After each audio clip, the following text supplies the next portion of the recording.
একটা ছোট্ট ডায়েরির ঘটনা একটা কিতাবের মধ্যে আসছে। বাবা একজন চাকরিজীবী বাবা ছিল,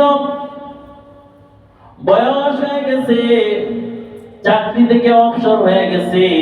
অবসরপ্রাপ্ত মানুষ যখন বয়স হয়ে যায় তখন ঘরের মধ্যে অবস্থান করে, হয়তো সময় কাটে না, সময় না কাটার কারণে বারান্দার মধ্যে গিয়ে চেয়ারের মধ্যে গিয়ে বসে, সময়টা একটু কেটে যায়। এরকম একজন বয়স্ক বাবার কথা একটা কিতাবের মধ্যে আসছে। কোন একজন চাকরিজীবী মানুষ, সে ইজি চেয়ারের মধ্যে বারান্দার মধ্যে গিয়া বসছে, তার সঙ্গে কিছুক্ষণ পরে তার সন্তানও তার পাশে গিয়ে একটা সোফার মধ্যে বসছে। সন্তান এখন চাকরি করে বড় হয়ে গেছে।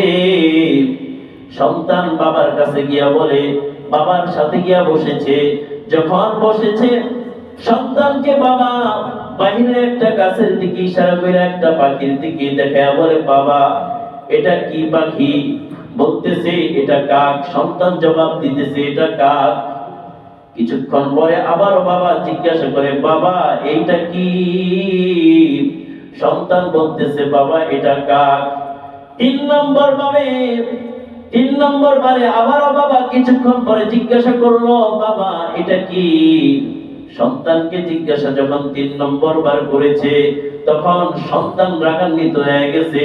সন্তান বাবাকে ধমক দিয়ে বলে, এত বারবার হাজারবার বলতেছি, তারপরও মনে রাখতে পারতেছে না।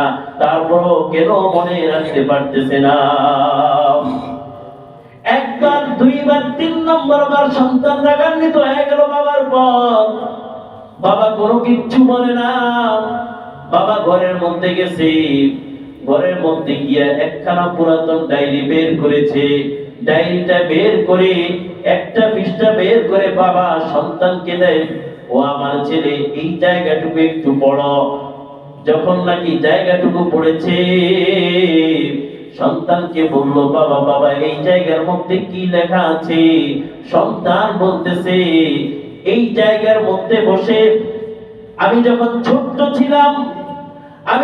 ছোট্ট ছিলাম এই বারান্দার মধ্যে বসে আমি তুমি বাবাকে এরকম প্রশ্ন করেছিলাম। একবার নয়, দুইবার নয়, 25 বার পর্যন্ত আমি প্রশ্ন করেছিলাম।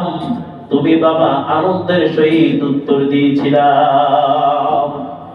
বাবা ডাকতে বলে, আমার সন্তান, এটাই হলো বাবার ছেলের মধ্যে পার্থক্য। তুমি যখন ছোট্ট ছিলা এই বারান্দার মধ্যে বসে তুমি আমাকে একটা পাখির দিকে ইশারা কইরা, একবার নয়, দুইবার নয়, 25 বার তুমি আমাকে প্রশ্ন করেছিলা। আমি বরং আনন্দের সহিত উত্তরগুলা দিয়ে দিয়েছিলাম, তুমি যেন শিখতে পারো। আজকে আমার জ্ঞানটা লোপ পেয়েছে, আমার মেধা শক্তি কমে গিয়েছে, আমি চিনতে পারতেছিলাম না এই পাখিটা কোন পাখি। একবার, দুইবার, 3 নম্বর বার তুমি আমি বাবার উপর রাগান্বিত হয়ে গেছো।